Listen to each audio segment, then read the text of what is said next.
gestor e gestora! Seja bem-vindo a mais um Racicast, o nosso podcast muito especial, onde sempre visualizamos estudo de casos de empresários com uma visão Cristo empreendedora, sempre com algum convidado muito especial. E hoje, aqui conosco, um convidado muito legal, Patrick Dauer. Seja bem-vindo ao nosso podcast. Muito obrigado por aceitar o convite. Raciel, eu que agradeço. Muito obrigado a você. É uma honra estar aqui com você hoje, falando um pouquinho da minha história. E eu já conheço a sua também, a história de empreendedor aí, que já fui teu fornecedor, tu lembra? Exato. Né? Você trabalhava para outra empresa, agora você trabalha para você mesmo. Parabéns aí pela tua história de sucesso. Muito bom. A gente se conheceu nisso, não tem que no meu celular tá escrito assim, ó, Patrick da Mega Impressões. Porque a gente já se conheceu lá na época lá que eu trabalhava e tal, então muito bacana, né? Um exemplo de empresário aí na nossa cidade, eu acho que vai rolar um bate-papo muito bacana. Você que está assistindo nosso podcast, só lembrando, toda quinta-feira sai um novo episódio, então se inscreva no nosso canal, ative as notificações para que você não perca nenhum novo episódio. E para você que também está vendo aqui, estamos na Tuju Lab, a nossa casa colaborativa, onde você também pode gravar o seu podcast, fazer o seu curso, aquilo que você precisa produzir de conteúdo.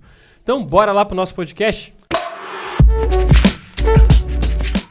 Vamos lá. E seguinte, meu amigo, eu gosto de compartilhar história, né? Então, conta pro pessoal quem é o Patrick Dauer, como começou essa vida de empresário, já teve empresa, já vendeu empresa, né? E hoje tá aí no mercado de novo, tem área política também, né? Sim. Então, conta pra gente aí quem é o Patrick. Como você falou, eu era o Patrick da Mega, não sou mais o Patrick da Mega, vendi a empresa.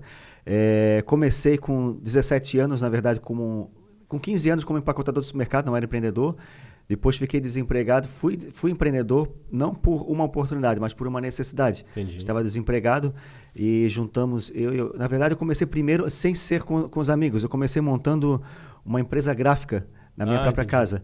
Como eu trabalhava na 1001 aqui em Itajaí como vendedor, e eu fiz um acordo, recebi um recurso, comprei um computador e comecei a trabalhar com cartão de visita. Entendi. E aí fiz um mostruário, só que eu não entendia nada, porque para fazer cartão de visita tem que ser com CorelDRAW, Photoshop, essas coisas.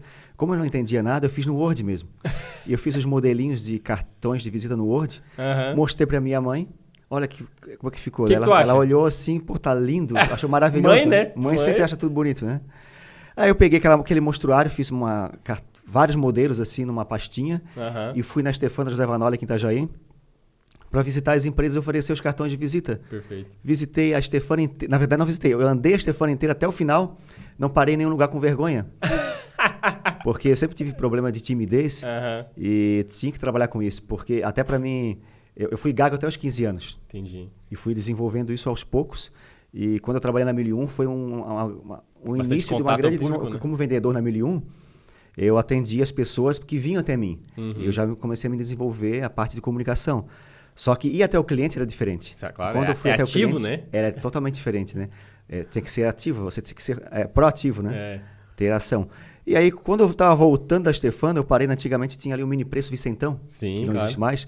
Na frente tinha uma floricultura, não sei se existe ainda, acho que era Juliana Floricultura. Sim, Juliana, lembro. Lembra? Lembro. Ela foi a minha primeira cliente, não sei se ela ouviu um dia isso. Quando eu entrei ali, a primeira venda que eu fiz, ela já fechou o negócio, eu ofereci ali para ela. E voltei para casa correndo, nem parei mais em nenhum lugar. Fiz o cartão na mesma hora, em coisa de menos de uma hora, o cartão de visita estava pronto. 100 cartões de visita, imprimi e tal. E não levei na hora, porque fiquei com vergonha de levar, pô, imagina. Só tenho área de cliente. Tem nada para fazer? Não tem nada para fazer, né? Tinha que mostrar um pouco que eu tinha bastante serviço. No outro dia eu levei lá o cartão, quando eu cheguei lá, ela falou assim, que cartão mais feio e horrível é esse? Não consigo nem ler o que está escrito. Ela chegou e já deu com os 2 pés, né?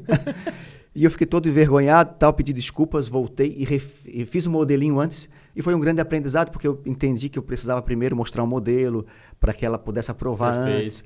Porque o meu gosto não seria o gosto do cliente. E aí, como eu não entendi, eu fiz um negócio bem enfeitado, com uma letra bem cursiva, né? Claro, aí não dava para entender muita coisa. Não dava para entender, porque até o endereço eu coloquei assim, bem diferente, né? A letra não tinha um padrão visual. Aí voltei, ela aprovou, fiz, entreguei. E ali começou a minha empresa de comunicação, na verdade, de gráfica, né? Entendi. Com cartões de visita, comecei a fazer diagramação. Aí comecei a pegar uma mentoria com uma pessoa que entendia da área, que começou a me dar algumas dicas no CorelDRAW. E fui pagando alguns cursos e fui aprendendo muita coisa sozinho, né? Eu pagava algumas aulas particulares, mas sozinho fui aprendendo. E o meu pai tinha uma madeireira na época, aqui no bairro Cidade Nova. Daí ele falou, Patrick, vem me ajudar, eu preciso de um apoio aqui e tal. E como eu tinha computador, naquela época não existia quase pessoas que tinham computador, era muito mais... Hoje é comum tu ter computador, né? Sim. Quase Hoje todo você mundo compra tem, um né? computador na Casas Bahia por 12 vezes ou até mais, né? Antigamente não, o computador era só à vista. E como eu fiz aquele acordo com a Milium, consegui comprar à vista, mas mesmo assim eu comprei um usadinho ainda, Uhum. que naquela época era quase o preço de um carro, né? Imagina. E aí o que aconteceu? Eu fui ajudar meu pai, eu fiquei, vou dar uma força para ele e tal. Ele falou, traz o teu computador, porque assim a nossa madeireira vai mostrar que a gente tá mais organizado, é diferente das outras empresas. E o que aconteceu? Eu levei o computador, só que eu quase não usava o computador, porque eu ficava mais na madeireira ajudando a carregar madeira. É, eu ia falar, o que vai fazer o computador na madeireira? Então, meu pai me deu um golpe ali, e eu deixei o computador na recepção e ficava lá carregando, eu e meu irmão carregando madeira para baixo e para cima, porque a gente tinha um beneficiamento de madeira. Uhum. A gente pegava as madeiras e transformava ela em forro, em rodapé, Perfeito. em... Como é que chama? O piso? Laminado? Não, na verdade era o piso de madeira, né?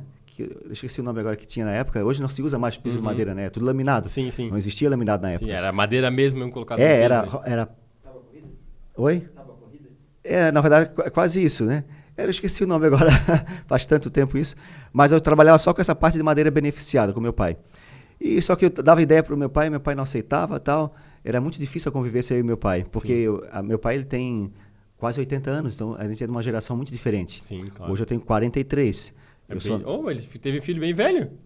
Eu tive filho com 20... Faz 7 anos, não, 11 anos que a minha filha tem hoje, né? Não, digo ele, teu pai. O meu pai... É que meu pai, ele é o segundo casamento. Ah, entendi. Aí, Então, quando ele casou com a minha mãe, ele tinha 35 anos já. Entendi. Eu tenho outro irmão de outro, Entendi, que é do primeiro casamento, que ele é mais velho do que eu, né? Também a diferença pequena que ele tem, eu acho que ele deve ter uns 46, 48 anos, né? Diferença de 3, 4 anos só. Meu pai teve filho bem mais velho. Só que quando a gente estava lá na madeireira, eu dei ideia para ele assim, que a gente carregava as madeiras numa carroça. Uhum. E eu e meu irmão ficava com muita vergonha de levar madeira de carroça para os clientes. Mesmo naquela época, as outras madeireiras, outros materiais de construção já tinham uma caminhonete, já tinha um caminhão e tal. E nossa madeireira era pequena, meu pai não tinha condições financeiras, porque ele já teve muito dinheiro, perdeu tudo numa enchente Navegantes, que é interessante que ele teve uma madeireira grande, Navegantes, com quase 50 colaboradores, pegou a enchente, teve que recomeçar do zero, daí perdeu muito dinheiro e veio para Itajaí. E quando ele recomeçou aqui em Itajaí, eu dei para ele, vamos lá comprar uma caminhonete, eu vendo meu computador. Entendi. E a gente compra uma C10 na época, né? Só que C10 era um carro bem velho já. E era feio, assim, estava todo velho. Com o meu computador eu consegui vender e comprar a caminhonete, a C10, velhinha que estava, né? Bem velhinha, assim. Tu vê como era caro o computador, dava para comprar um carro, né? Velhinho, mas dava. É verdade. Hoje em dia já não estamos nesse... Não, hoje tu vai, um computador que é 3 mil reais. Mesmo carro usado tu não compra, né? Não Nunca, compra, né? Difícil. No mínimo 10 mil reais, né? Por aí. E aí comprei uma caminhonete e no fim não deu certo em meu pai e eu acabei saindo da madeireira. Aí você com a caminhonete, aí fiquei deixou? sem... não, deixei pra ele, claro, né? Entendi. Aí fiquei sem um computador, desempregado e sem dinheiro. E aí agora, né? E aí tinha 2 amigos meus da igreja, que eram do grupo de jovens, que também estavam desempregados, o Christian e o Júnior. Uhum. E a gente sentou junto, conversando, nós estamos aí desempregados, não tinha... Naquela época foi em 98, se não me engano, 97, 98. A economia não estava bem. O que não vamos fazer para ganhar dinheiro? Porque emprego não tem, a gente tem que criar uma oportunidade para nós conseguirmos aí ganhar dinheiro. Ganhar não, fazer, né? Não existe ganhar dinheiro. Você faz produz, né? E aí a gente pensou o seguinte, na época tinha um jornal chamado Folha Gospel. Não sei se você lembra. Quantos anos você tem? Eu tenho 33, mas não de então acho que não pegou essa. Cristão não era... eu sou mais novo de cristão. Então na época era Folha Gospel e eles entregavam em todas as igrejas de Itajaí. Era um jornal interdenominacional. Entendi. E eles tinham muitos anúncios. E eles saíram de Itajaí e foram para Curitiba. Entendi. E saíram com o jornal. Disseram, a Folha Gospel acabou de sair e tal, por que a gente não pode fazer Ficou um jornal? A brecha. Vamos começar. Uhum. Eu já entendi um pouco de core, essas coisas. Eu não sei diagramar, mas eu aprendo. Só que eu não tenho computador. Daí o Júnior, a mãe dele, tem uma empresa de despachante marítimo até hoje, tem aqui em Itajaí. E aí ele falou assim, vamos usar o computador da minha mãe. Ela só usa durante o dia, a gente pode ir à noite no escritório dela e usar o computador. Essa foi então, boa, falar com ela, daí ela aceitou emprestar. Só que o escritório dela ficava na casa dela. Uhum. Então a gente tinha que ir lá na casa dela, à noite, usar o computador dela. E o computador é uma coisa cara. E toda vez que a gente ia lá, ela ficava meio enciumada, se dava para perceber, né? Normal. Usar meu computador, depois eu vou precisar no outro dia para o trabalho. Será que eles vão trabalhar direito aí e tal? Mesmo assim, a gente começou a fazer o jornal. E era Gazeta Cristã o nome do jornal que nós criamos. Eu, Christian e Júnior. E o jornal começou a dar certo, muitos anúncios. Fizemos parceria com a prefeitura aqui de Itajaí e tal. Só que deu certo, todo o dinheiro que nós ganhávamos, a gente pegava e reinvestia no próprio jornal. Aí compramos uma câmera fotográfica na época, que era a última, a mais moderna da época, era com disquete. Sim, claro. Eu lembro dessa. Sim, lembro. Então era um disquete dentro da máquina. E isso aí ninguém tinha, né? Nós fomos um dos primeiros a ter uma máquina fotográfica com disquete, porque as máquinas digitais não existiam ainda. Sim. Elas estavam começando a vir, mas daí tinha uma com disquete que tu podia tirar e já colocar no computador, né? Tal. Investimos em Zip Drive. Zip Drive era um disquete grosso que cabia 350 megabytes. Que eu tinha que mandar o jornal para Curitiba. E aí quando tu mandava em um monte de disquete. Fracionado, né? E aí, às vezes, era o risco de algum disquete daquele dar problema. Então, com o Zip Drive, que ele tinha 100 megabytes, ou 250, 350, depende do que tu conseguia comprar, né? Que depois foi evoluindo também, né?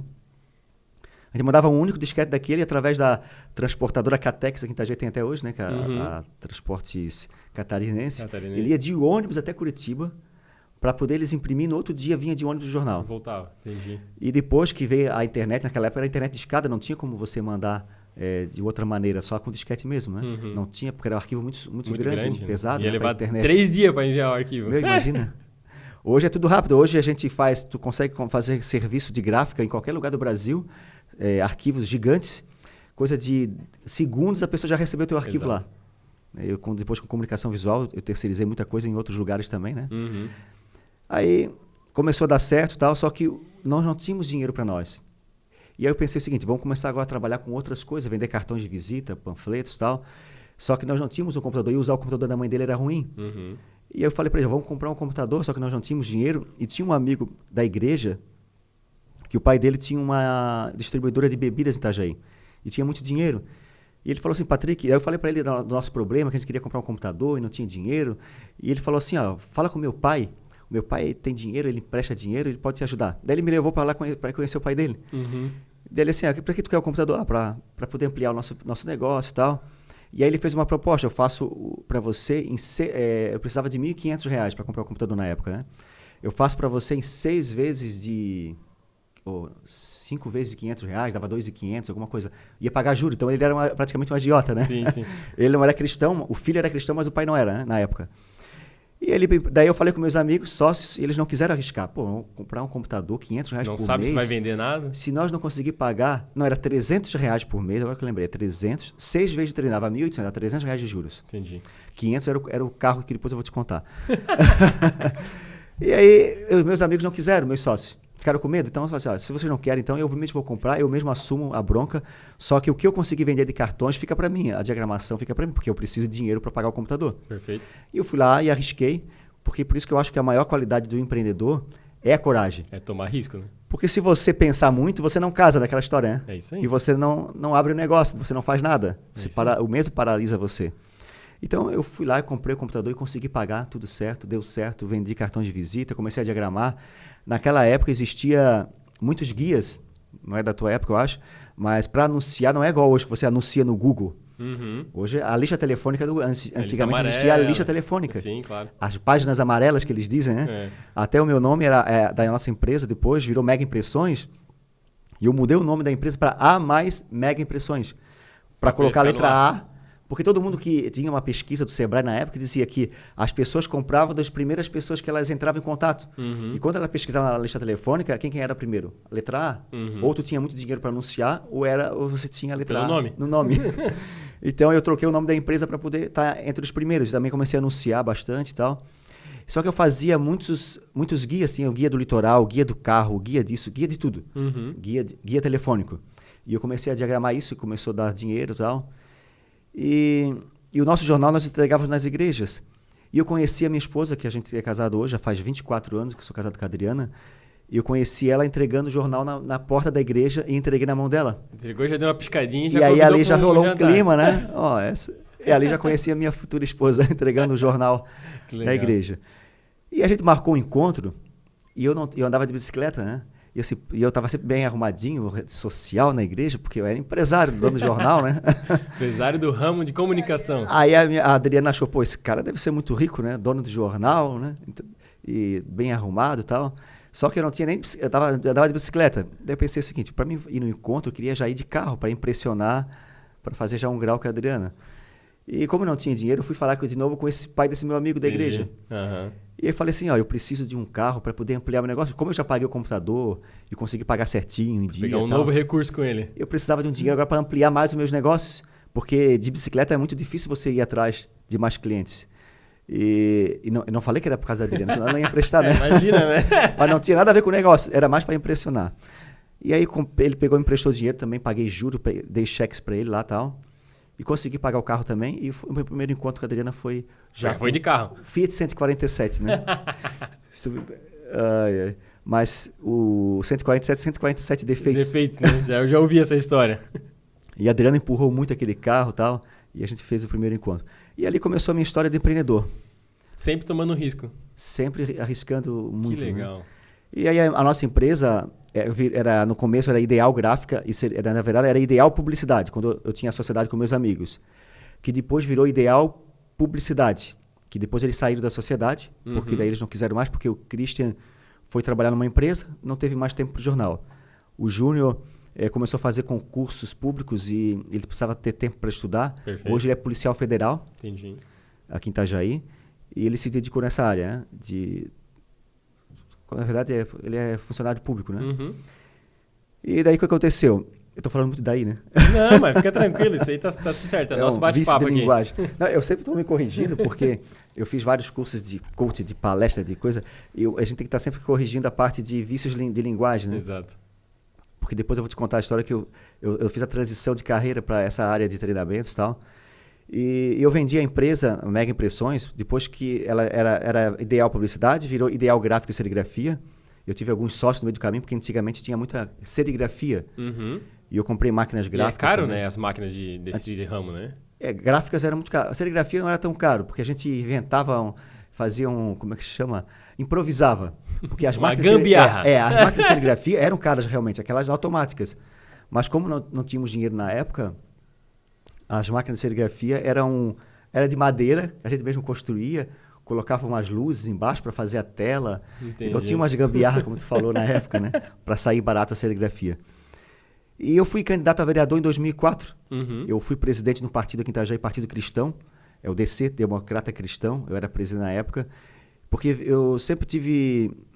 Porque antes de eu ser empresário, eu queria trabalhar na área de ciência da computação. Porque quando eu estava lá na 1001, eu comecei a fazer eu fiz o vestibular de ciência da computação. E eu tinha uma pessoa que era da política na época que falou assim, Patrick, se você fizer o vestibular, eu consigo uma bolsa de estudo para você na Univale. Entendi. De ciência da computação. Daí eu fiz o vestibular, passei porque ele achou certo, porque na época o vestibular, hoje não existe mais vestibular. Não, porque tu entra e já vai, né? Hoje não tem tranquilo, mais. né?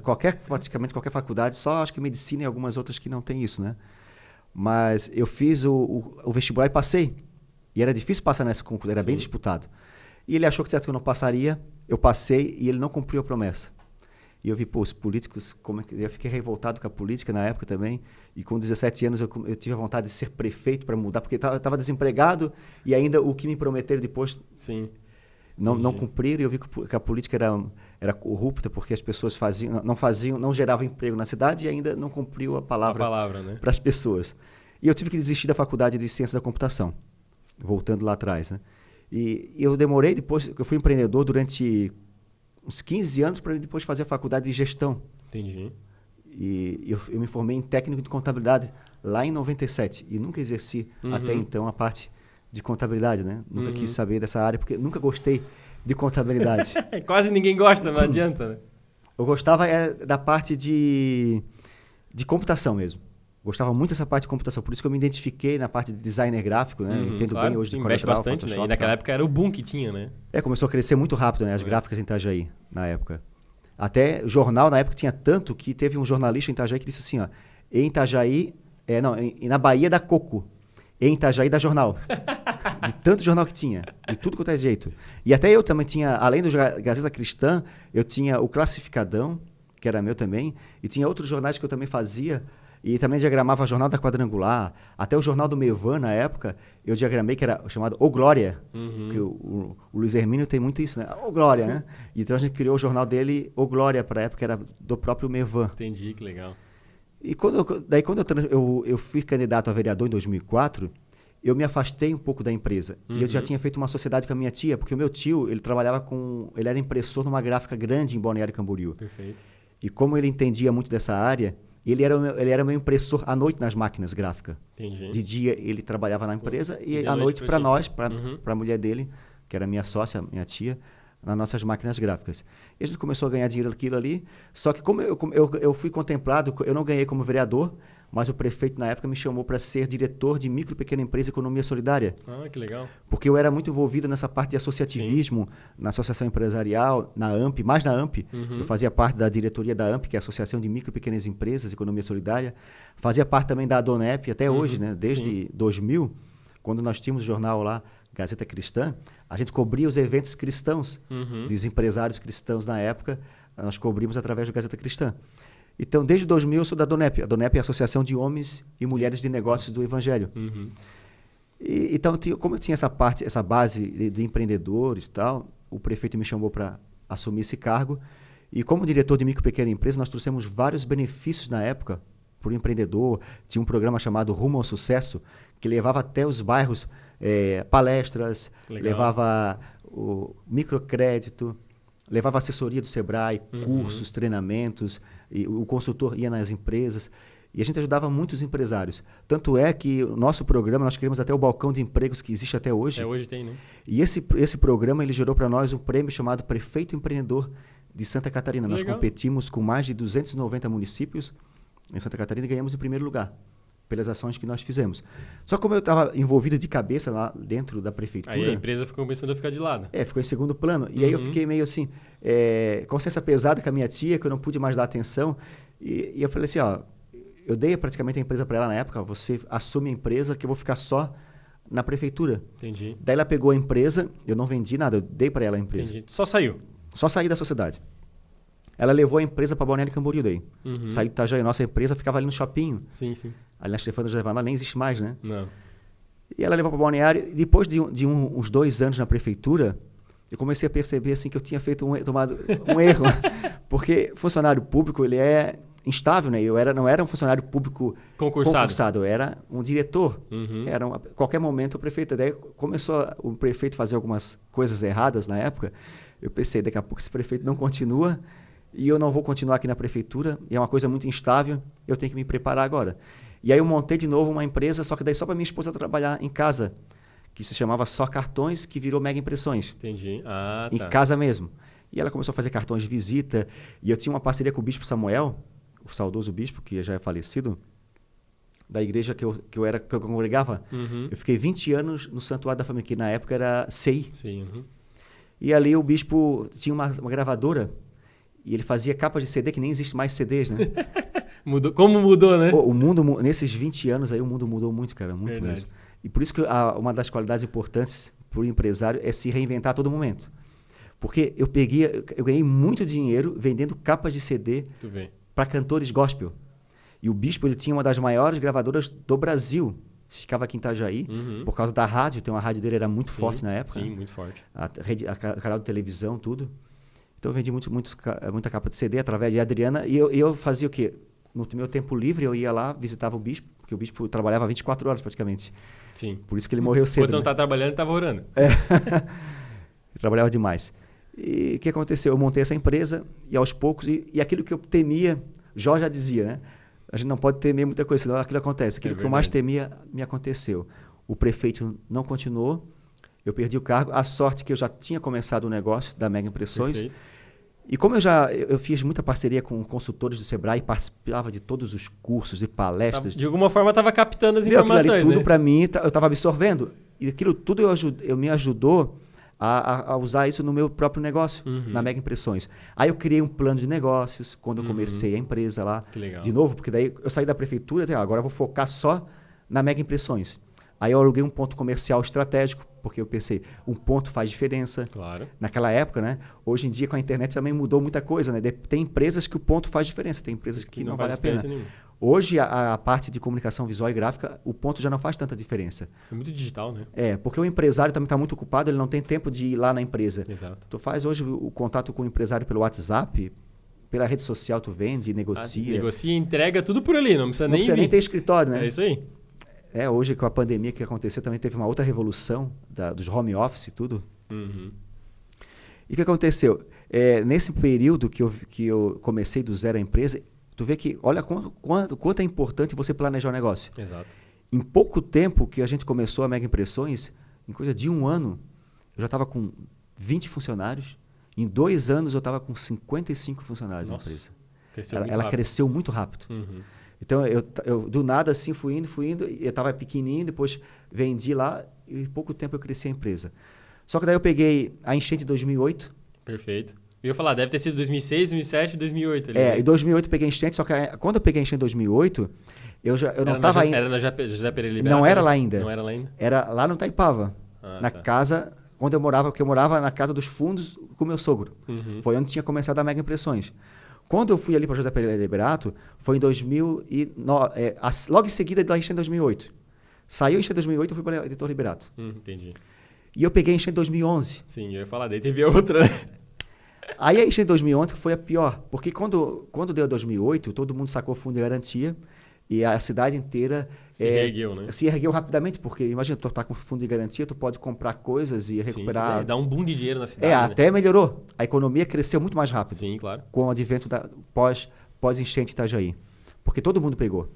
Quando chegou 2011, o prefeito declarou novamente, calamidade pública. As pessoas puderam sacar o fundo de garantia, mas 2 anos depois... Não tinha tanto depositado, né? Não tinha dinheiro depositado, aí não tinha mais tantos recursos. E a cidade demorou muito para se recuperar. E eu tinha feito uma viagem internacional para Israel. A empresa cresceu tanto que eu tinha uma filial em Balneário Camboriú, tinha uma franquia em Ilhota e uma franquia em Penha. Nossa. A franquia em Ilhota, esse era um ex-funcionário meu, que ele era designer gráfico, e eu ajudei a montar a empresa em Ilhota, dei todo o suporte para ele, montei a fachada, dei um recurso, dei material para ele começar, e ele terceirizava comigo a impressão. Só que ele acabou se envolvendo com drogas lá. Nossa, aí destrói, né? E aí ele acabou cheirando praticamente 30 mil reais do meu dinheiro. Naquela época, isso vai fazer mais de 10 anos, né? Foi em 2011, né? 11. Então, faz 12 anos 12 praticamente. Anos. E ele não me pagou, e daí naquele ano eu tinha a franquia de Penha, ele era também uma pessoa que terceirizava comigo, e ele montou a franquia lá em Penha, e eu era padrinho de casamento, a gente frequentava a casa um do outro, a gente era muito amigos. E eu passei para ele o Beto Carreiro. O Beto Carreiro é um dos melhores clientes que eu tinha. E ele acabou atrasando 1 mês, atrasou 2 meses. E antes de eu ir para Israel na viagem internacional, eu fui para a Europa e depois fui para Israel. Eu pensei assim, eu vou lá falar com ele para deixar tudo em dia, para mim poder fazer essa viagem tranquila, eu ia ficar 15 dias fora do país. E o que aconteceu? Chegou lá e ele falou assim, Patrick, eu não tenho condições de pagar, me enrolei e tal, porque ele tinha dito que o Beto Carreiro tinha atrasado, e como eu sempre tinha valores altos, e o Beto Carreiro atrasava sempre, era normal. Pactava tudo. Mas pagava, sempre pagava. Só que o que aconteceu? Ele recebeu do Beto Carreiro e não me pagou. E ele disse que não tinha condições de me pagar. Eu falei, então faz o seguinte, me paga 2 mil por mês. Ah, não tem condições. Me paga 1.500, 1.000. Aí fiz até 500 reais por mês, ele não tinha condições. Pô, e o salário... É porque não quer pagar então, né? Eu pensei isso na hora. Eu já fiquei bravo, a gente já discutiu, fomos quase para vias de fato. Que eu fiquei muito nervoso porque eu vi que ele estava querendo me enganar, assim, né? E no fim, eu perdi 70 mil reais ali, praticamente. 2 prejuízos. Foi 100 mil reais só de 2 franquias. Aí tivemos esses 2 prejuízos aí, alto, em 2011 mais ou menos. Imagina, tu ter todo esse prejuízo, daí eu fui... A sorte que eu penso assim até hoje, que eu fui para Israel, que é uma terra santa, e lá Deus me fez eu conseguir perdoá-lo, porque até então, cara... Eu fiquei com tanta raiva, confesso para você na época, que se eu não fosse cristão, eu tinha feito uma besteira. Alguma besteira, algum problema. E até mesmo sendo cristão, eu já estava pensando em ir lá quebrar tudo, né? Tirar a fachada e fazer confusão, porque eu fiquei muito bravo. Imagina eu tinha perdido um valor muito alto. Imagina isso, valores de hoje é quase 5 vezes mais, né? Ia falar, pelo menos de 600 a 800 mil reais, se for considerar a inflação do período. Os 100 mil reais, 100 mil reais, meio milhão de reais que eu perdi. Aí, e com a viagem internacional, você sabe que gasta muito. E eu tinha comprado máquinas daquelas modernas para poder tirar foto lá na época, e gastei dinheiro lá também em Israel, porque tu tem que levar em dólar e tal. E fui junto com a minha esposa, fomos em casal, passamos em Paris. Então tudo isso gastou muito dinheiro. Quando eu voltei, eu já tinha me descapitalizado por causa dessas 2 franquias, mais a viagem internacional. Mesmo assim estava tranquilo, porque a empresa estava vendendo muito bem. 55 colaboradores e tal. Só que eu estava no equilíbrio, na corda bamba ali. Sim. Quando chegou, logo depois da viagem, em setembro de 2011, veio a enchente. Uhum. E aí nos pegou de surpresa e nós ficamos 15 dias parados com a empresa. E a Mega, que era uma mega empresa, ficou devendo uma Mega Sena. Entendi. Por quê? Porque muitos fornecedores, muitos clientes ficaram me devendo para nós. Eu tive um prejuízo gigante de clientes. Mexeu com todo mundo, né? As pessoas que não puderam me pagar, aqueles que conseguiram me pagar, demoraram para pagar. Até as grandes empresas que tinham condições, eles demoravam 3, 4, 5 meses. Imagina tu esperar todo esse tempo para poder receber essa galera parcelado ainda. Juros em cima de Muitos juros. não me pagaram porque ficaram inadimplentes mesmo. Deram calote porque não tinham mais condições. Porque uns quebraram a empresa, outros não tinham condições. E aqueles que tinham condições também, que eram menores, não quiseram receber a mercadoria, porque teve muitas mercadorias que a gente não conseguiu entregar no prazo, porque a nossa empresa ficou 15 dias parada. Sim, claro. Não tinha como a gente entregar. A cidade ficou ilhada em alguns pontos. E aí a gente teve que perder materiais que tinham sido impressos e não receber, porque eu não vou receber. Ou já faz 15 dias, ou faz tanto tempo que você... Não teve nenhum bom senso ali no meio aí do o cara negócio. se aproveitou da situação e não nos pagou também. E eu, empresário que tinha dinheiro, que tinha recurso, restaurante bom e carro bom e não sei o quê, fiquei ao ponto de não ter dinheiro nem para comprar mais o alimento na minha mesa. Nossa. Porque eu estava dando prioridade aos funcionários e eu tive que mandar, quando começou a atrasar boletos, essas coisas, eu comecei a pegar dinheiro, claro, do banco. Recuperei.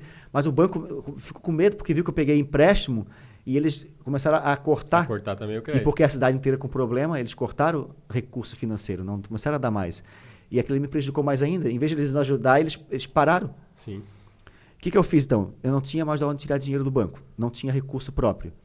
Eu mandei embora 35 funcionários uma única vez. E foi a minha pior decisão.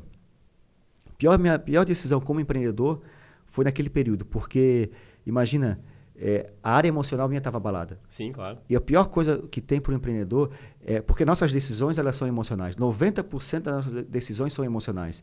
E se você está com o emocional prejudicado, você não pode tomar decisão. Você tem que ficar tranquilo, não tomar decisão na mesma hora. E o que eu fiz? Como eu percebi que ia atrasar o salário, que eu nunca tinha atrasado nada, tudo certinho, a minha empresa, nunca atrasei nada.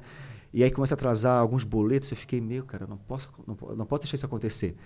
E aí eu fiquei com tanto medo, e o medo me atrapalhou, o meu emocional. Eu mandei 35 funcionários embora, só que tem que mandar, tu sabe que tu é contador. Tem que pagar, né? Aviso, FGTS e tudo mais. Não é só mandar embora, tem o passivo trabalhista dessa galera toda. E o pouco dinheiro que eu tinha em caixa, eu paguei todo mundo no dinheiro, à vista e tal. Ainda precisei pegar um pouco de dinheiro emprestado com a minha cunhada, que ela tinha vendido um carro. E faltava ainda 30 mil reais, ela me emprestou do dinheiro que ela tinha vendido do carro que ela tinha. E, Patrick, pega o dinheiro, depois tu me paga a hora que tu puder. E no fim paguei todo mundo, nunca tive nenhuma, até hoje nunca tive uma ação trabalhista nos meus negócios, porque sempre priorizei muito isso, porque o meu pai, ele sempre foi empreendedor, ele nunca teve a carteira dele assinada. Uhum. Eu já tive assinado lá como empacotador e como vendedor, né? E ele nada, ele sempre foi empreendedor, só que ele teve várias ações trabalhistas, e isso quebrou a nossa família diversas vezes pelas ações trabalhistas. Entendi. E como eu vi isso acontecer na minha família, aquilo ali me gerou até eu não vou errar. Não vou errar nisso eu não vou errar. E sempre fui muito certinho nessa parte, Entendi. paguei no dinheiro. Só que me descapitalizei e quando chegou no ano seguinte, sem dinheiro e com poucos funcionários, aqueles poucos que ficaram começaram a pedir a conta, porque como a pessoa vê que o barco está afundando... Todo mundo começa a sair, As pessoas começam a sair também. Só que quando a pessoa pede a conta, também tem que pagar o passivo. Uhum. Não é só quando você manda embora. A única diferença não tem a multa. A multa do FGTS, o restante é o mesmo. Daí é o 13º. Férias, tudo certinho. E aí tive que dar um jeito de... O dinheiro que estava entrando, ainda tive que pagar essa galera. E foi aonde, naqueles momentos, que eu fiquei sem grana até pro alimento, cara. A minha sorte, assim, que eu fiquei sem recurso nenhum. E até para comprar material, eu não tinha fornecedor que me vendia fiado. Eu tinha que ter dinheiro. Então, aqueles que saíram, eu tive que ser o impressor, o designer gráfico, o cara que atendia.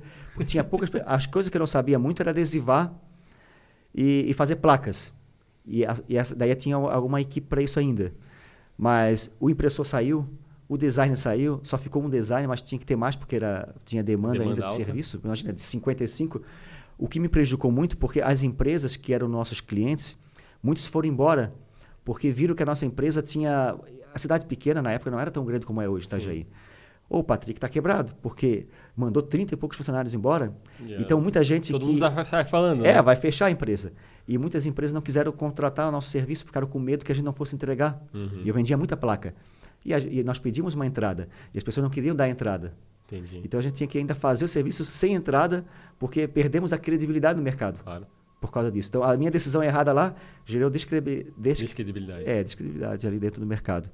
E no fim, tive que recomeçar do zero. A sorte que em 2012 veio a campanha política.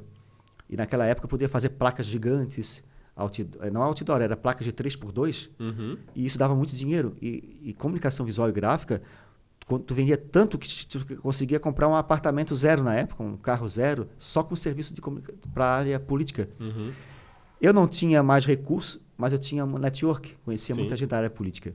E eu comecei a visitar esse pessoal e eu vendi até para presidente da República, eu peguei serviço da época. Sério? Para senador, para deputados, governador, eu peguei muito serviço. Só que eu não tinha dinheiro para fazer. E eu tinha que esperar, e a política não era todos que davam entrada, receber, né? Tinha que pagar depois. Sim. Cara, eu não tinha dinheiro nem para tinta. Eu lembro que na época, uma pessoa que chegou lá para mim e me deu um dinheiro, sem saber da minha situação, ele disse, Deus me pediu para me vir aqui. A gente que é cristão sabe que no mundo espiritual as coisas se movem, né? E ele jogou uma semente para mim, que era exatamente o valor que eu precisava comprar tinta. Onde eu estava sem dinheiro nem para tinta, e aquela tinta já me recuperou de novo. Um pastor da minha igreja, ele me deu essa oferta, onde eu recomecei de novo a sementezinha que eu precisava. Que história, hein? E eu pegava até pedacinho de adesivo pequenininho, que os impressores às vezes jogavam fora, ou deixava lá no canto. Tudo que era pedaçada de adesivo, eu usava um pedacinho pequenininho para aproveitar o máximo que tinha, para não desperdiçar nada, né? Que eu mesmo era um impressor. E ali fui recomeçando. Só que quando eu peguei bastante serviço, eu não tinha mais equipe. Para entregar. A sorte é o seguinte, que a parte de produção, qualquer pessoa na rua tu podia pegar e trazer. É só ensinar a usar a máquina. A máquina não tem como tu ensinar alguém a usar, porque a máquina era toda eletrônica e precisava do computador, e tem que ser alguém muito técnico. Entendi. E a cabeça de impressão, ela custava na época, era a coisa mais cara até hoje é a coisa mais cara da máquina, mas assim, na época as máquinas eram 300 mil reais. Hoje tu compra uma máquina por 50 mil. Baixou muito o preço, porque veio coisas importadas da China e tal. Uma cabeça de impressão era 50 mil reais. Nossa. Tinha 4 cabeças. Então, se tu deixasse essa máquina na mão de qualquer pessoa, tu imagina, eu já não tinha dinheiro. Se eles quebrassem a cabeça da máquina, daí quebrava a empresa de vez, né?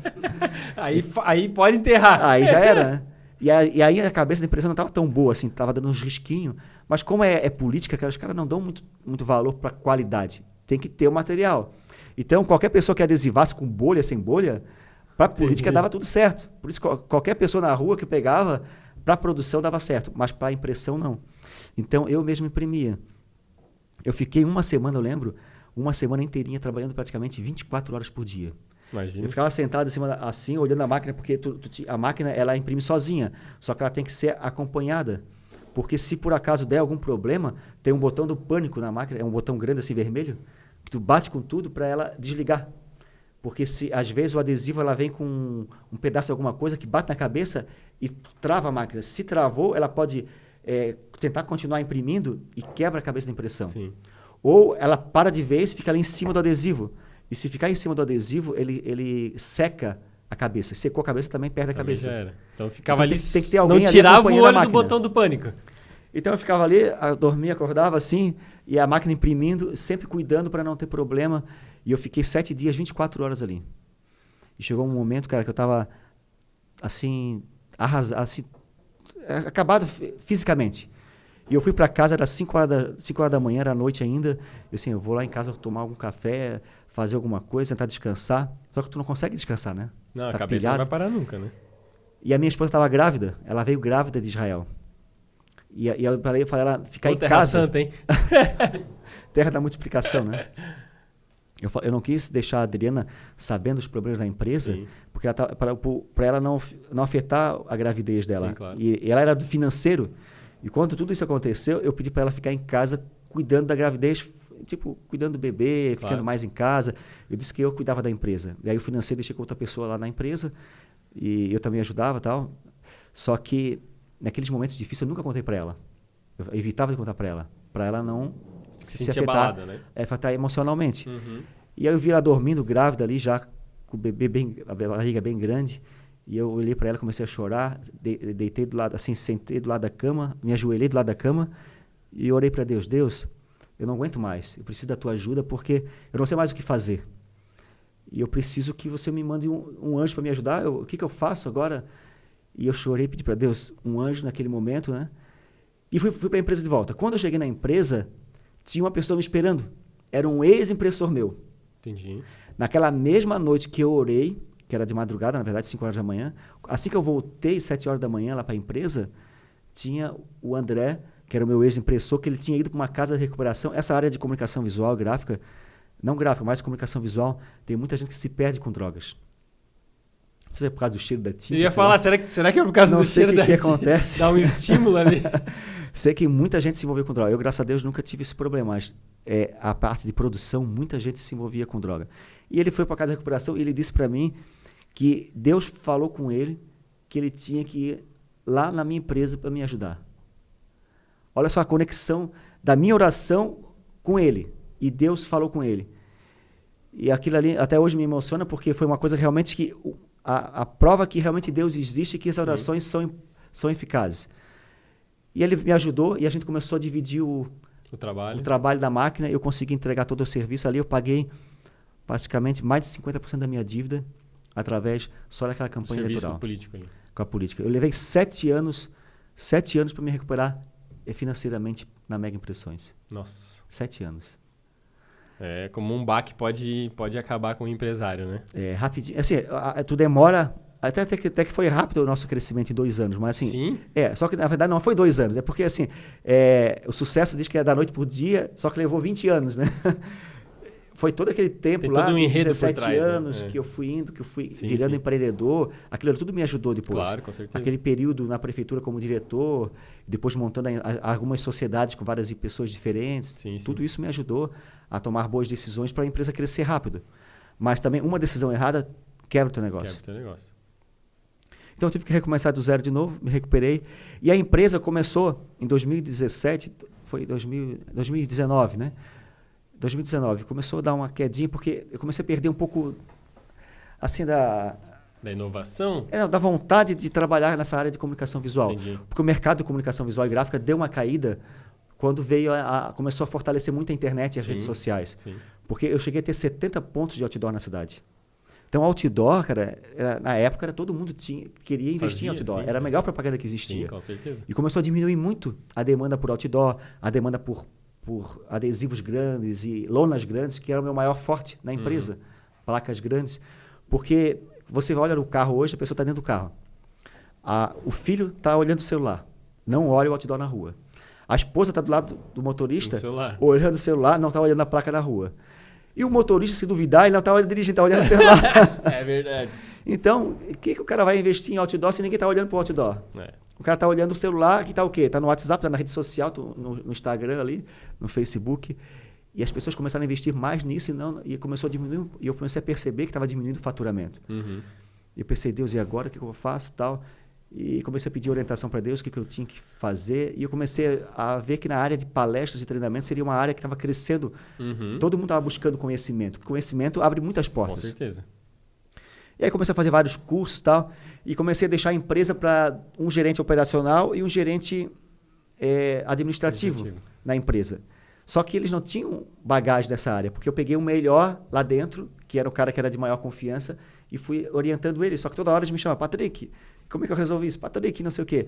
E aí, no fim, eu perdi o meu foco lá, eu estava querendo trabalhar, e aí eu pô, Deus, eu não consigo fazer as duas coisas. Eu não consigo ter o foco suficiente para mim poder alavancar nessa área que eu preciso alavancar, que é a área de palestra e treinamentos. E aí eu fiz um propósito com Deus, para Deus me mostrar o meu caminho. E na hora veio a ideia de eu vender a empresa. Eu falei, será que Deus quer realmente de Deus eu vender a empresa? Porque eu não queria também perder a Mega, porque a Mega... Que já tinha saído de uma outra vez, né? No passado. Era uma empresa que estava me sustentando, dava uma boa renda para mim, pagava minhas contas, sobrava dinheiro, mas estava diminuindo o faturamento. E se eu deixasse na mão dos meus colaboradores ali que não tinham experiência, eles iam quebrar a empresa ainda. Sim. Então, eu tinha que estruturar ela, só que eu não queria... Eu tinha perdido... desculpa a palavra tesão, de fazer essa empresa crescer, porque não era mais aquilo que eu queria para mim, sabe? Eu queria caminhar novos caminhos, assim, né? Trilhar novos caminhos. que eu fiz? Fiz esse propósito com Deus. Se for para vender a empresa, então, se é realmente isso, até sexta-feira que eu consiga um comprador, isso era terça. Lá na igreja onde eu participo, tem uma sala de oração. E eu sempre tinha um horário de oração lá, que eu ia lá orar, ficava uma hora orando lá. E lá eu conversava com Deus sobre isso. E ali, eu saí dali, eu lembrei do meu funcionário, que era diretor comercial da empresa, que ele cuidava da parte comercial. A esposa dele trabalhava no financeiro da empresa já há 4 anos. O irmão dele trabalhava na parte operacional da empresa. E ele tinha vindo falar comigo, fazer uma proposta de comprar a empresa. Ele assumir.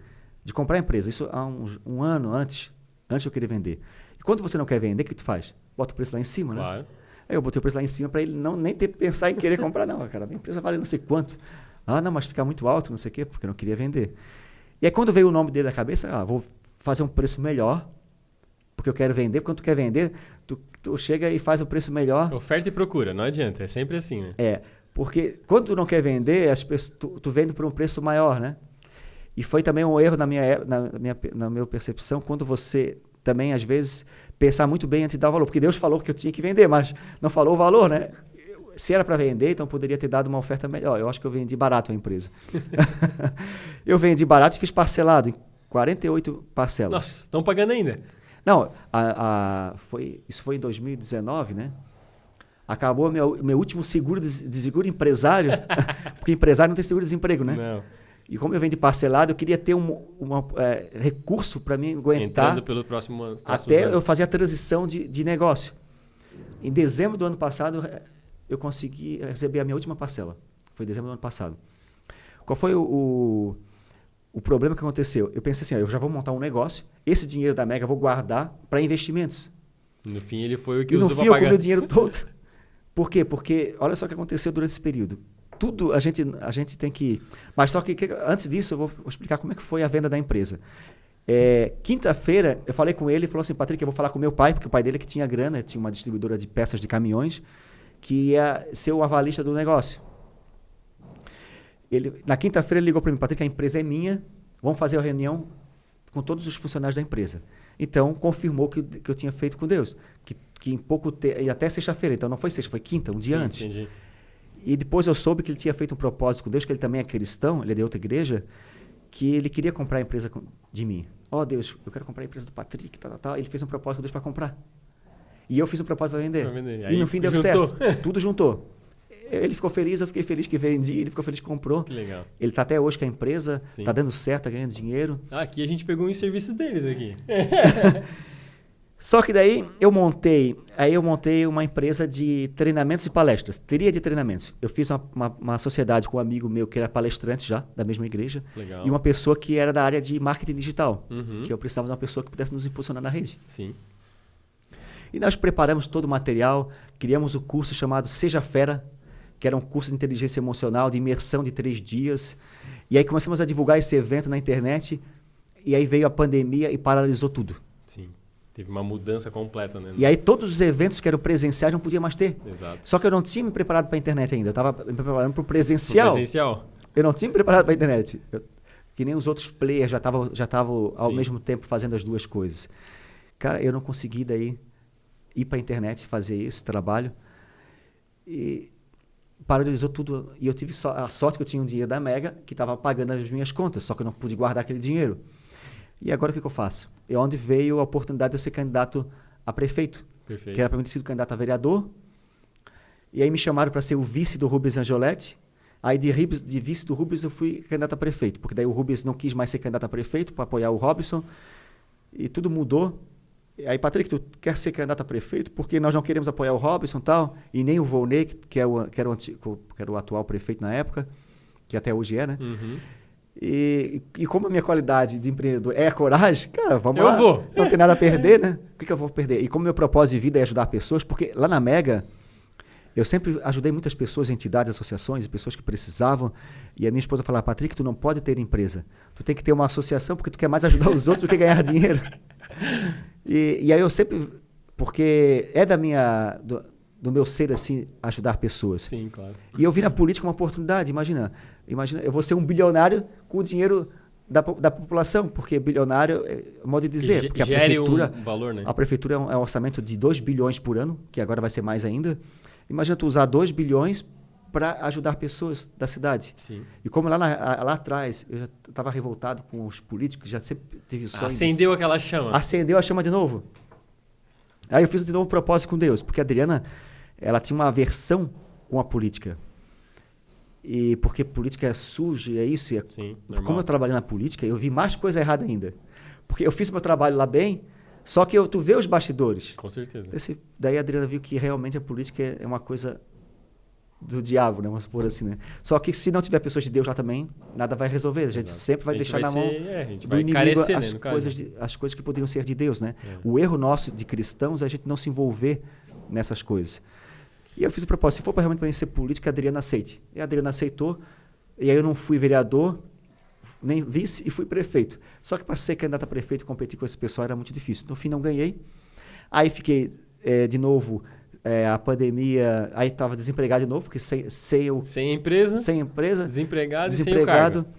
E agora o que eu faço? Como eu fui candidato a prefeito, eu precisava criar uma autoridade. Pô, eu não tinha ainda terminado a minha faculdade de gestão. Eu estava faltando 6 meses para terminar a faculdade de gestão, na época. Porque assim, na área de palestrantes, tem muitos palestrantes que o cara aí é super famoso e o cara não tem nenhuma faculdade. Uhum. E teve muita... O nosso presidente atual, ele foi presidente antes de ter um curso superior. Sim. E eu pensei, o curso superior é importante, o conhecimento é importante, mas não é o mais importante de tudo. Porque tu vê, eu fui empresário e ganhei muito dinheiro sem ter faculdade. Fiz faculdade depois. Uhum. Porque lá atrás eu não tive oportunidade de ter recurso financeiro para fazer. E aí, como candidato a prefeito, eu pensava, se as pessoas veem que eu não tenho faculdade, pode ser ruim assim, né? E eu não tinha, eu estava faltando 6 meses. E eu precisava, pelo menos, ter alguma coisa que me gerasse uma autoridade. Então, eu era técnico em contabilidade e eu peguei o CRC, e o CRC de contador. Aí lá, o meu diploma estava lá, contador, CRC. E aí eu coloquei, o Patrick tem o CRC de contador. Então, eu tinha uma profissão que dava uma credibilidade. Sim, claro. Só que não entendia nada de contabilidade, né? Só tinha o nome. Só tinha o certificado, contador e o CRC. E ali, não ganhei de prefeito, mas ali surgiu uma oportunidade. Então eu vou aproveitar, porque tu não precisa ter um escritório de contador, que nem assim, tu não precisa ser médico para ter um hospital. Claro. Tu tem que contratar médicos e tu cria um hospital, que é o mais importante é você ser empreendedor. Tu é um empreendedor, monta o hospital e coloca os médicos. Teve um amigo meu aqui em Itajaí, que ele montou uma clínica que ele depois vendeu por um bom dinheiro, colocou vários médicos para trabalhar para ele. Pessoas boas no lugar certo. Sem ser médico. Uhum. O cara médico estudou 7 anos, período integral. Né? E outra pessoa que às vezes até o cara que é médico não gere bem um hospital. Porque ele não tem esse perfil, né? Exatamente. E esse meu amigo ganhou mais do que o médico, que estudou 7 anos de período integral. Outro amigo meu, que ele montou uma clínica odontológica, não é dentista e ganha muito dinheiro e os dentistas trabalham para ele. Perfeito. E aí eu montei o escritório de contabilidade sem ser contador. Só como eu tinha network, tive mais ainda por causa da campanha eleitoral, muita gente me conheceu. E eu sou bom no comercial, porque dentro desse meu negócio, a parte que eu mais fazia era a gestão e o comercial. Vender, né? Até quando a gente conheceu, eu fui lá vender para o teu diretor lá, né? Onde a gente se conheceu, né? E eu consegui muitos clientes em pouco tempo. E como eu não entendia, eu peguei um mentor, como eu fiz lá atrás, que era uma pessoa que era gerente de um grande escritório de contabilidade em Itajaí, e eu trouxe ele para me mentorear, para me ensinar como é que era o escritório de contabilidade. Uhum. E aí convidei ele para ser sócio, ele aceitou. Então, à noite, ele me ajudava e ele ia até a gente ter um cliente suficiente para bancar o que ele ganhava lá no escritório. Perfeito. Para ele se tornar meu sócio. Quando chegou o momento, em menos de 6 meses, ele já estava com recurso que pagava ele no nosso escritório. E aí eu falei para ele assim, seguinte, agora já fala lá para o teu diretor que você vai sair para a gente assumir o escritório. E ele foi falar para o diretor, e a mulher dele estava grávida. E aí o diretor dobrou o salário dele. Aí balançou, né? E a mulher dele grávida. E ele quis trazer segurança para a família, ele desistiu de ser o sócio, porque a gente estava começando o negócio, apesar de deixar pagar, mas ali ele ia ganhar o dobro e tinha uma estabilidade. E a gente podia perder cliente se acontecer qualquer coisa. E no fim fiquei de novo... Sozinho. Só que eu já conhecia mais o ramo. Até eu vim falar contigo um dia aqui. Sim, foi no momento que eu perdi ele de sócio, eu falei, vou procurar um outro sócio. Só que daí eu já soube que tu já tinhas um negócio que estava bem estruturado, que tu não precisava mais de sócio. E aí eu fui procurar algumas pessoas, também não deu resultado. Disse, então eu vou tocar sozinho. E contratei pessoas que me ajudassem, que uma pessoa boa no contábil, no departamento pessoal, que era o mais importante. Hoje eu me especializei no societário. Perfeito. Então o escritório todo tem pessoas boas em todas as áreas. E já estou aí quase 4 anos, né? Que legal. Nessa área. Que legal. E assim, Tu vê que eu também, né? Eu montei o escritório de contabilidade sem nunca ter trabalhado dentro de um outro escritório de contabilidade. Olha só. Então não precisa, né? Não, tem que ter coragem, assumir o risco e botar pessoas boas nos lugares certos. Porque se você esperar tudo tá perfeito, você nunca faz nada. Nunca faz. É isso aí. Muito bacana essa história. Olha, Eu falei muito, né? Nada, que isso. Tu já no meio da história tu falou qual foi o teu maior erro, que é tomar uma decisão com o emocional abalado. Sim. Né? E qual foi o teu maior acerto nessa jornada toda? Qual que tu diria, se fosse dizer? O meu maior acerto foi empreender. Porque assim, a pessoa sendo... eu empreendi cedo. Muitas pessoas demoram muito para empreender, porque eu vejo muitos contadores que a pessoa assim, ele trabalha no escritório de contabilidade 10 anos, 15 anos, 20 anos e não teve coragem de empreender. Sim, por causa do medo, né? Da causa segurança e tal. E o mais importante, se ele tivesse tido a coragem de empreender, ele já teria um escritório. Olha quantos escritórios grandes da Jair que ganharam muito dinheiro, porque teve pessoas que tiveram a coragem de empreender. Mas o mais importante na área do empreendedorismo, além da coragem, é você gerar um network. Perfeito. Hoje, lá dentro do meu grupo, sou chamado Rei do Network. A gente criou um grupo de mais de 1.000 empresários que a gente cria toda semana um café de negócios para ajudar outros empresários. Porque é importante você se conectar com pessoas. Com certeza. E a pessoa que é CLT, que ela está ali registrada no carteira, ela começa a ficar somente ali e ela perde a oportunidade de criar conexões. Se conectar com outras pessoas. Então, ela tem que fazer o quê? Lá na faculdade, no curso, em vários lugares. Na academia, tem que estar em no toda hora mercado. gerando conexão. Porque a hora que ela precisar ter uma oportunidade de gerar o próprio negócio, ela já gerou o network. Perfeito. Porque o network é que construiu a minha contabilidade. Perfeito. A tua provavelmente também. Com certeza, com certeza. É bem isso mesmo. Né? Não tem... O meu maior acerto foi gerar conexões. Perfeito. E ter sido empreendedor cedo e ter gerado conexões com muitas pessoas. Muito legal. Gerar network, né? Muito legal mesmo. E dá pra ver, porque tu deslanchou 2 negócios rapidamente, né? Que foi a Mega e depois a contabilidade. E só com um network, com bastante conexões para te fazer esse crescimento. Não tem outra forma, não. E tu acha que já atingiu o sucesso? O sucesso é uma decisão, na minha opinião. Porque eu atingi o sucesso porque o meu mais importante para mim, o meu maior valor é a minha família. Então, se eu tenho uma família hoje, que é uma esposa que eu amo, que me ama, eu tenho uma filha que eu amo, que me ama, que está tudo certo, todos saudáveis, então, na minha opinião, eu já alcancei o maior sucesso de todos. Perfeito. O financeiro é uma consequência, né, do nosso trabalho, do nosso esforço, e claro que nos ajuda a ter mais qualidade de vida. É importante o dinheiro. O dinheiro é importante para você dar mais qualidade de vida para sua família e é importante trabalhar para isso. Mas o mais importante de tudo, que nada paga, é a tua família. E eu descobri que eu sou mais do que bilionário. Ah, é? Porque a gente quer sempre se tornar bilionário, trilionário, porque quanto que você pagaria pelos teus filhos? Se tivesse que dar um valor. Eu vou ter que dar um valor, porque você é contador, tem que fazer lá a lista de patrimônio, porque a tua família é o teu negócio principal. Exato. É o teu patrimônio, a tua esposa, teu filho. Quanto que vale esse patrimônio? Com certeza. Nosso maior patrimônio. É um patrimônio. Os ricos, eles têm que avaliar o patrimônio que eles têm, né? Então, um patrimônio... Se eu tivesse que dar um valor na minha filha, não tem valor que pague por ela. Mas é obrigado a dar um valor. Eu daria trilhões. Então, eu sou mais rico do que o Elon Musk. Muito bom, que legal, hein? É verdade, essa visão é muito importante entender, porque tem gente que vive uma vida frustrada, né? Porque coloca o sucesso atrelado a um número financeiro. Sim. Né? E não é só isso, né? Não é só ganhar dinheiro, né? Tem muitas coisas por trás disso, né? Eu gosto muito de conversar sobre princípios, né? Deu para verificar aí que tu é um cara bem despojado, né? Bem comercial. Mas quais foram os princípios que você julga inegociável para o Patrick numa empresa, nos seus negócios, o que você faz? Não, se não for dessa forma, eu não vou atuar porque isso aqui fere a minha, né, o meu valor, aquilo que está lá dentro de mim. Como eu falei, primeiro é família. Se tiver alguma coisa que vai prejudicar minha família, jamais vou fazer. Em primeiro lugar, a família. Honestidade, integridade. Então, também não abro mão dessa parte. Então, família, integridades, confiança, lealdade, amizade. Legal. Muito bacana. São os maiores princípios. São os principais, vamos botar assim, né? Que a gente se espelha sempre em Jesus Cristo, né? Na verdade, eu sigo muitos princípios cristãos. Como eu sou cristão já exato. há mais de 20 anos, desde 98. Assim que eu saí lá do ensino médio, que os meus amigos, eu estava quase me perdendo no ensino médio. Eu acabei me convertendo na igreja, porque um foi para Santos, outro foi para o Nordeste, depois foi para fora do país. E acabei perdendo os maiores amigos que estavam também, às vezes, me levando para um caminho errado. E foi a sorte, daí é onde eu encontrei Jesus e me converti. Que legal, muito foi a bacana. melhor coisa, a melhor decisão da minha vida também foi ter aceitado Jesus. Que bacana.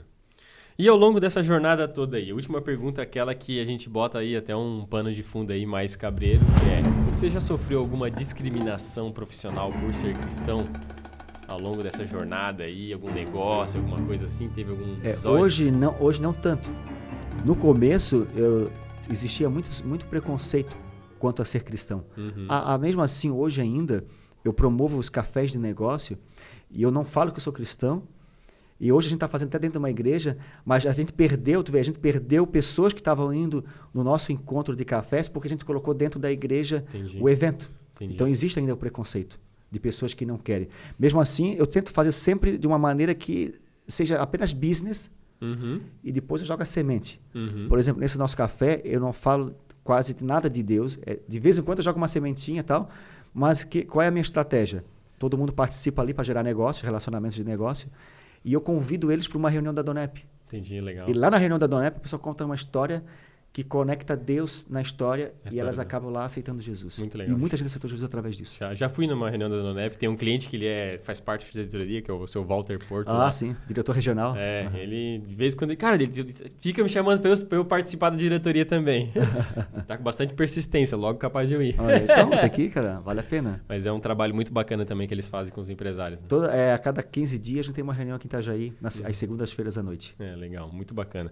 Cara, que história maravilhosa. Né? E infelizmente chegamos ao final aí do nosso podcast. Eu acho que tem um trabalho muito bacana aí na tua vida, a gente vê.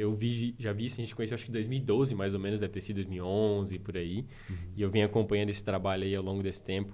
E com certeza eu acho que daqui para frente vai ter muitas coisas novas, né?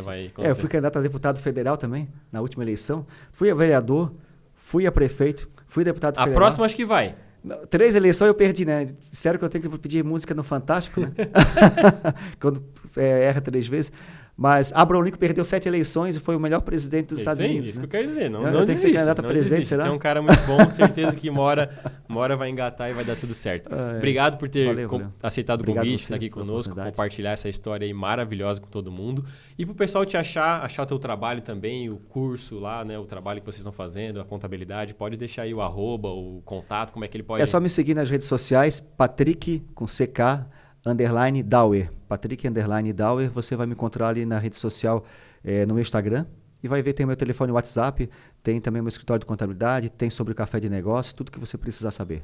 Show de bola, que bacana. E você que está assistindo nosso episódio, muito obrigado pelo seu tempo, por estar conosco. Deixe seu comentário, deixe sua curtida no nosso episódio e não se esqueça de se inscrever no nosso canal, porque toda quinta-feira sai um novo episódio. Então, aquele abraço, até o próximo episódio e tchau!